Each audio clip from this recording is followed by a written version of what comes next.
it's pretty well established that patients who suffer a concussion are more likely to develop sleep problems. Studies performed on active duty service members have shown that those who have had a concussion are 3 times more likely to have sleep disturbances, which can include sleep apnea, insomnia, and circadian rhythm disturbances.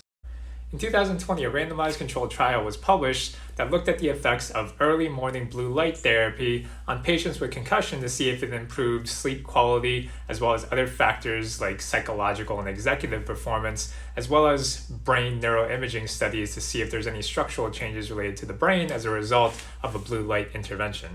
The study compared those who used active blue light wavelengths versus an amber placebo group. So both groups had these lights placed on the side of their bed, and they had exposure to this light for the first 30 minutes after waking. Before going into the intervention, they had diagnostic testing that includes psychological testing, MRIs that looked at functional connectivity, and they also filled out a wide variety of psychometric surveys to assess how they were sleeping, how they felt as far as their wakefulness, and they did this for 6 weeks, and then they compared those same tests afterwards.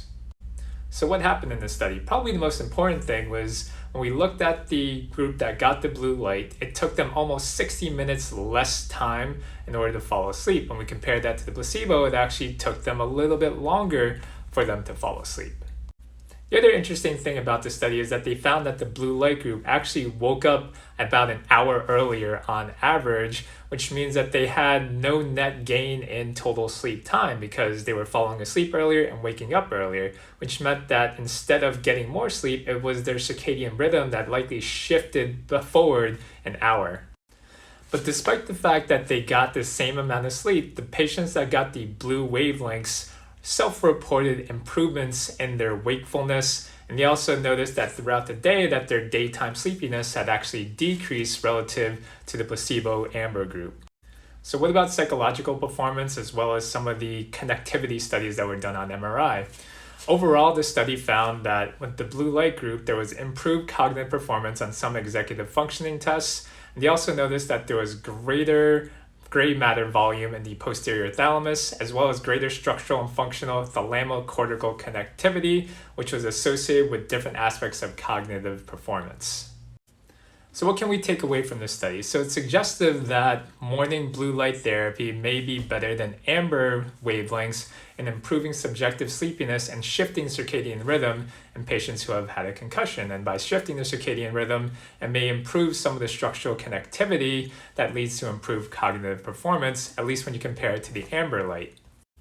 While on the surface, it seems like the blue wavelength does seem to be beneficial because of that shift in the circadian rhythm, but we don't know if these subjective outcomes are necessarily that important because we only compared the blue light to an amber light. We don't know if the blue light provided a benefit or if the amber light may not have been a placebo but may have been a net negative on the person's sleep-wake cycles because of the fact that there's no control group. So does a concussion patient need a blue light by their bed to use every morning? I don't think the data is there quite yet, but it probably doesn't hurt. But I do think that we can play an important role in setting our circadian rhythms just by changing our sleeping and morning wake habits. We could get blue wavelengths just by waking up in the morning, stepping outside, and getting exposure to natural sunshine, which will have lots of blue wavelengths in it, and it's going to gear our bodies to start to be more awake and more active in the morning time, starting that circadian rhythm shift. And then when we get to bed at nighttime, we want to make sure that we're sleeping in an environment that doesn't have these blue wavelengths, so we're not tricking our brain into perceiving some of these excess blue wavelengths which are present in computers and screens on the phone and things of that nature. We could also probably reinforce some of the effects that blue wavelengths have on our circadian rhythm by doing exercise in the morning and getting our sympathetic nervous system revved up so that the combined effects of blue wavelengths plus exercise give us a sympathetic burst in the morning when we should be our maximum wakefulness. And then as we start to go to bed, we want to do things to slow our bodies down, become more parasympathetic by doing something like a slow, deep breathing exercise to make our parasympathetic nervous system wind us down for bed and reinforcing the nighttime slowdown aspects while shutting off all of our screens when we get to bed.